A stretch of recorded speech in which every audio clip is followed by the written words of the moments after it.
Welcome to the last segment of the three-part training series surrounding cycle menus, procurement. We'll start off by briefly recapping the last two modules we have completed so far.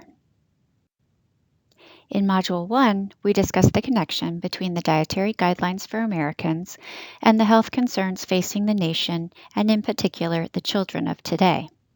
We also saw how the dietary guidelines influenced the Healthy Hunger-Free Kids Act and became the building blocks of the meal pattern and menu requirements that we work with in the child nutrition programs. With that foundation and understanding, we then moved into building cycle menus. In our second training, we had an opportunity to review the elements of cycle menus. We discussed benefits and advantages of using cycle menus and considerations when planning cycle menus. Finally, we went through each step of building a cycle menu and practiced completing one. This last session is a presentation discussing the topic of procurement as related to the development of cycle menus. This session will build on our knowledge and focus on developing specifications and bids, cost-saving tips when building cycle menus, and successfully utilizing supplies and USDA Foods to meet the menu requirements and comply with all federal, state, and local regulations. Additionally, participants will learn how to expand the use of USDA foods and seasonal foods within their menus and account for these foods in their procurement practices. Information for this training is compiled from ICN's Procurement in the 21st Century and USDA's Procuring Local Foods for Child Nutrition Programs. When beginning to look at procurement, it's always a good idea to cover a few basics. Any school or organization that sponsors a child nutrition program is required to perform procurement according to federal or state regulations, whichever is stricter. These regulations may be different than procurement standards held by your business office or other entities within your organization, but it's important to note that these procurement regulations must be followed for any purchases using federal nonprofit food service funds. You may ask why it isn't so important. The goal of procurement regulation is to ensure that reimbursement dollars are used efficiently and effectively without waste or abuse. Let's look at a brief flow diagram showing the procurement process. Procurement involves the purchase of goods and services and begins with planning and determining the items that we need to purchase. Next, and maybe most crucial to the process, is drafting specifications. These are descriptions of the items that we want, not just the name of the item, but their look, texture, quality, pack size, etc. Once these specifications have been created, the solicitation documentation is created with these specifications and other requirements. The solicitation may be for quotes, a request for proposal, or an invitation to bid. Next, the procurement is advertised.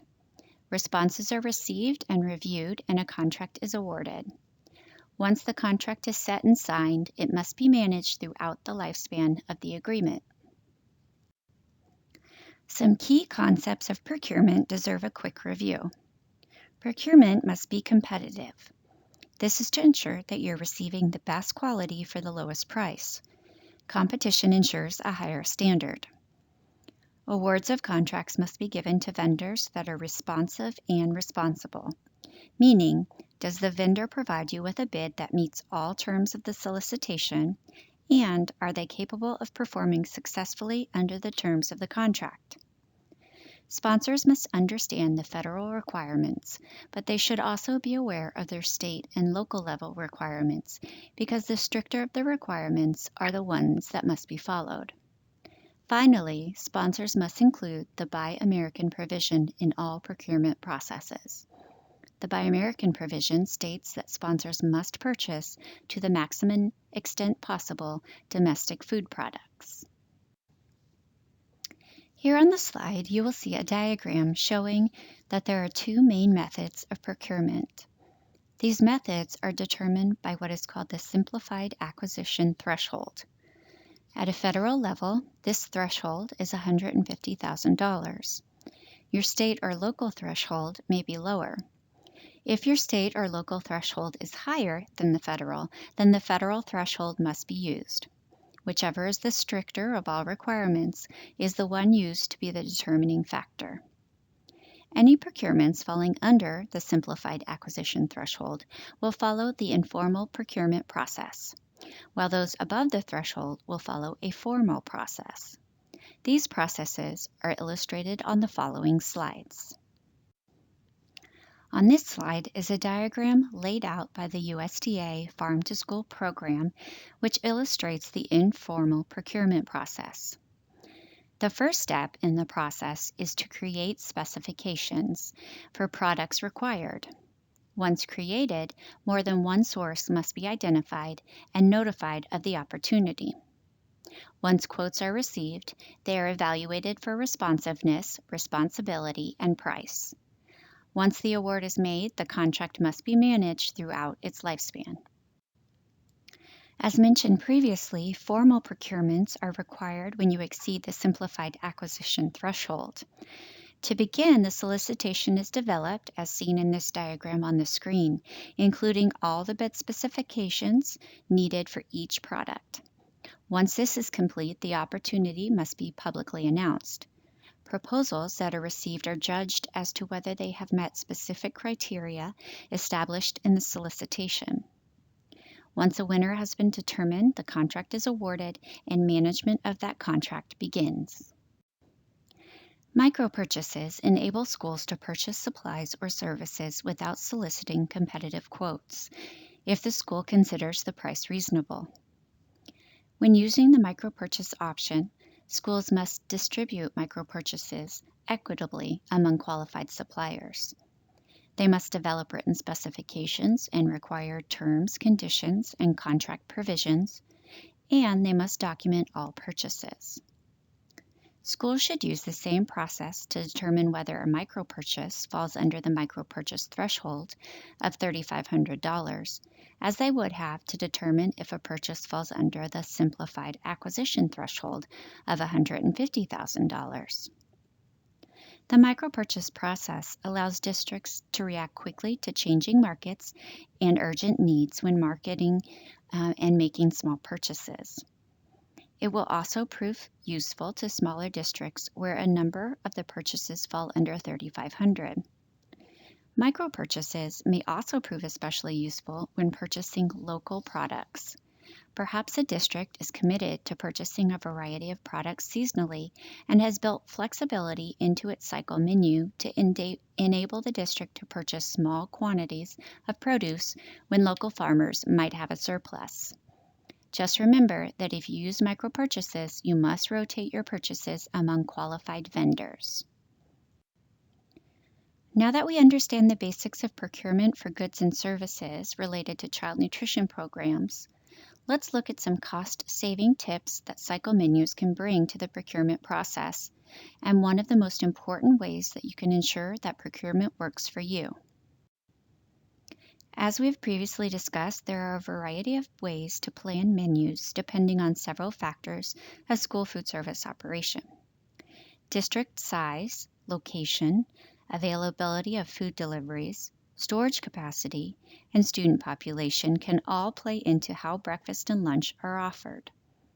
Offering cycle menus is one of the more common methods used by school food service operators to plan meal service. So how can cycle menus help in your procurement process? As we mentioned in Module 2, cycle menus can help to better forecast product needs, preventing over-ordering and wasted food or short orders and scrambling to make up the gap. Additionally, having a repeating menu allows for more bulk purchases, which can provide greater discounts on items through the procurement process, in which you often list guaranteed minimum purchases to receive a better price. Finally, cycle menus offer a great opportunity to plan for the use of USDA Foods and local products at the peak of season. So let's look at very specific cost-saving tips that can aid in procurement and in supplying our cycle menus. A solicitation is more than a purchasing mechanism. It is a powerful tool that can be designed to help districts meet a variety of goals. When planning a purchase, the district is in control of the process, and the solicitation is the place to indicate the district's priorities.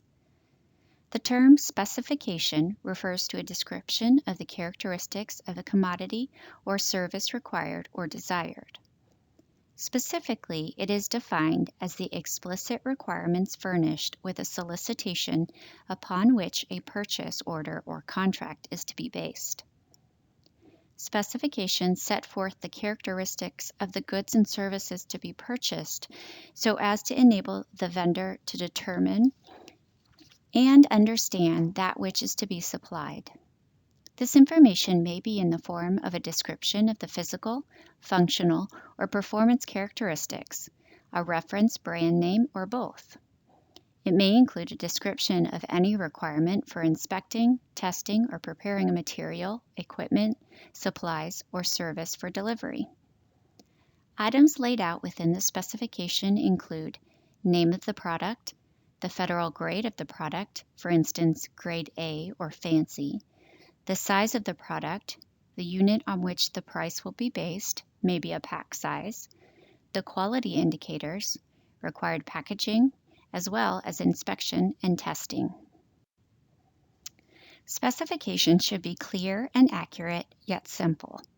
They should not be so specific that a loophole eliminates competition and allows a bidder to take advantage of the purchaser.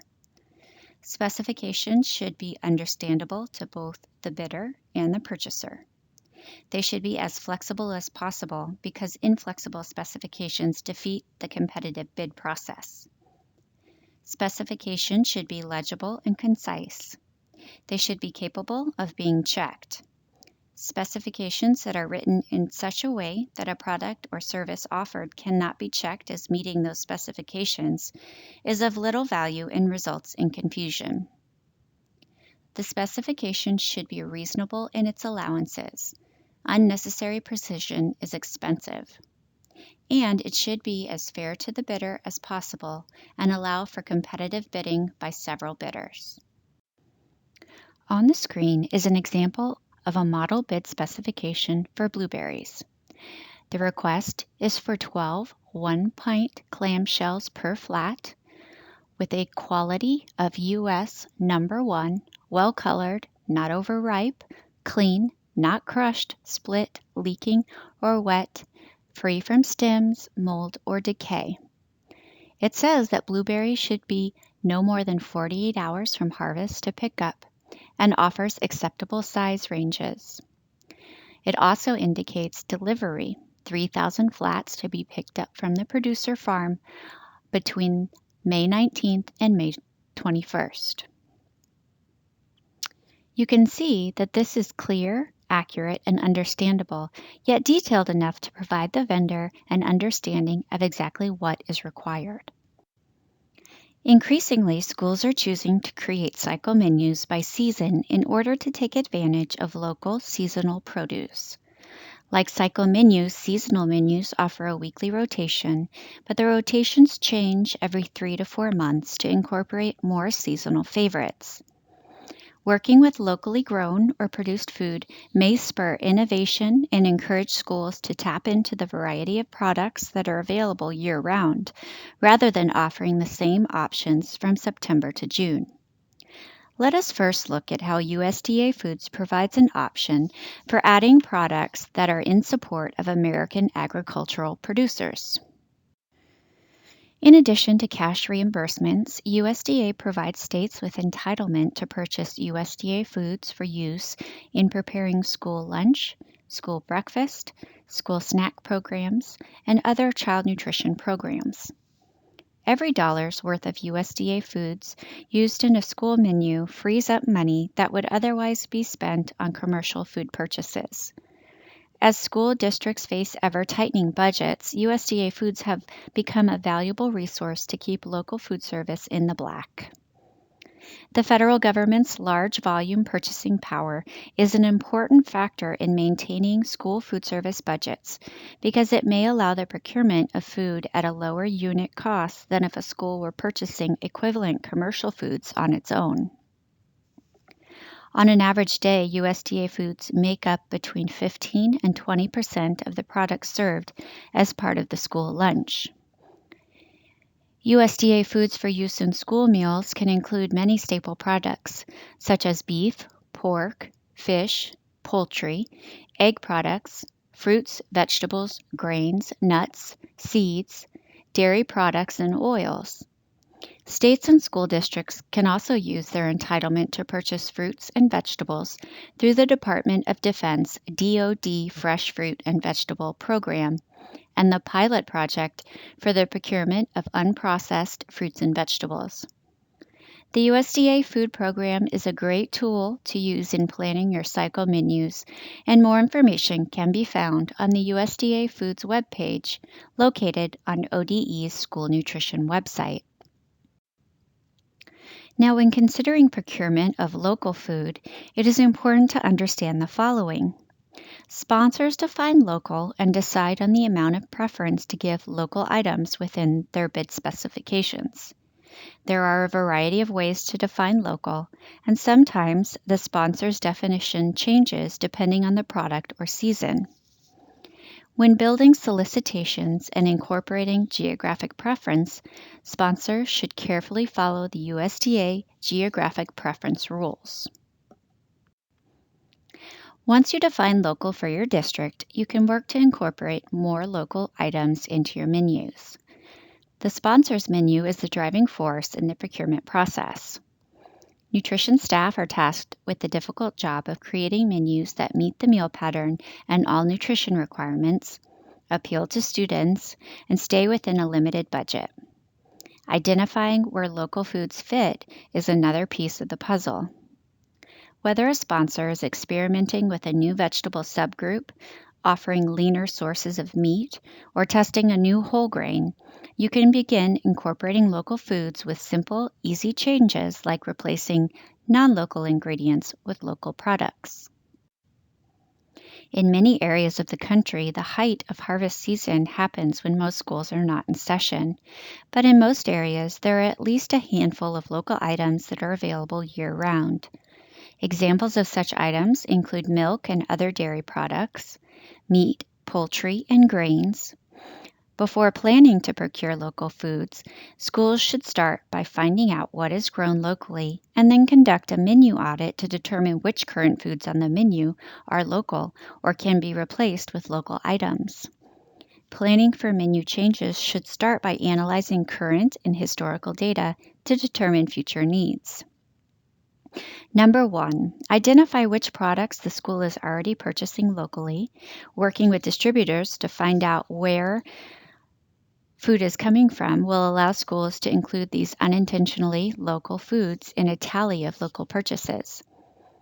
2, explore what products are available locally and substitute a non-local item with a local one. 3, the salad bar offers the perfect opportunity to serve fruits and vegetables. The offerings can easily be modified as seasons change. Feature a local apple farmer as a VIP in the cafeteria. Invite him or her to eat school lunch with the students. Ask if they can bring photos of their apple trees or different varieties of apples for students to sample. Invite a student newspaper reporter to interview the local farmer.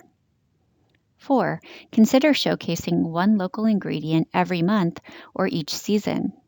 Schools may serve the item just once or may prepare the food in several different ways throughout the month to highlight how it can be used.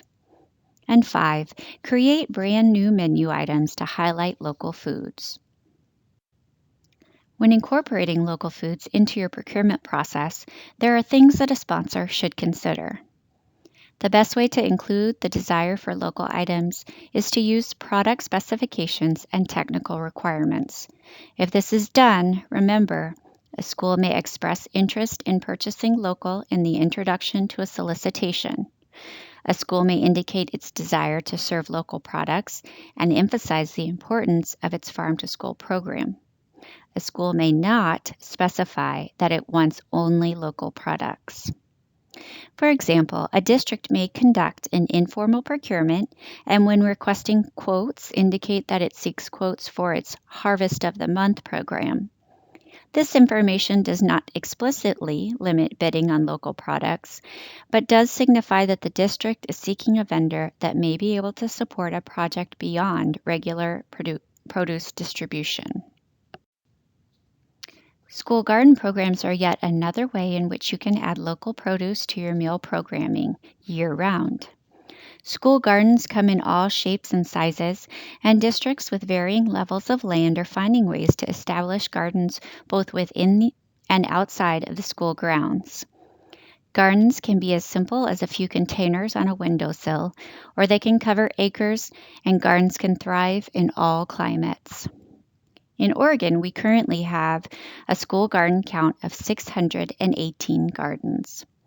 Food service directors use school garden products in the cafeteria every day, from adding herbs to spice up a pizza to serving garden-grown lettuce on the salad bar or roasting vegetables for the main meal. These programs are not only growing gardens to provide food for child nutrition programs, but they are connecting children to the source of their food and creating hands-on interdisciplinary classrooms.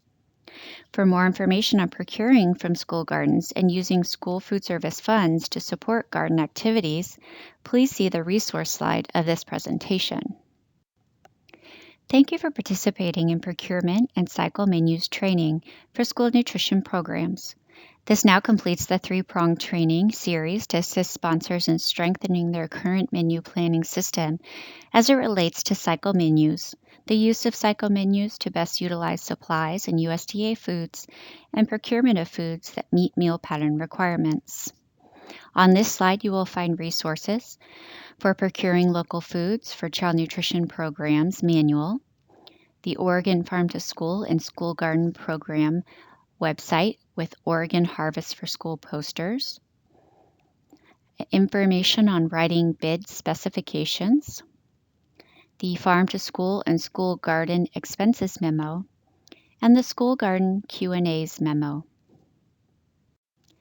In accordance with federal civil rights law and USDA Department of Agricultural, USDA civil rights regulations and policies, the USDA, its agencies, offices, and employees, and institutions participating in or administering USDA programs are prohibited from discriminating based on race, color, national origin, sex, disability, age, or reprisal or retaliation for prior civil rights activity in any program or activity conducted or funded by USDA.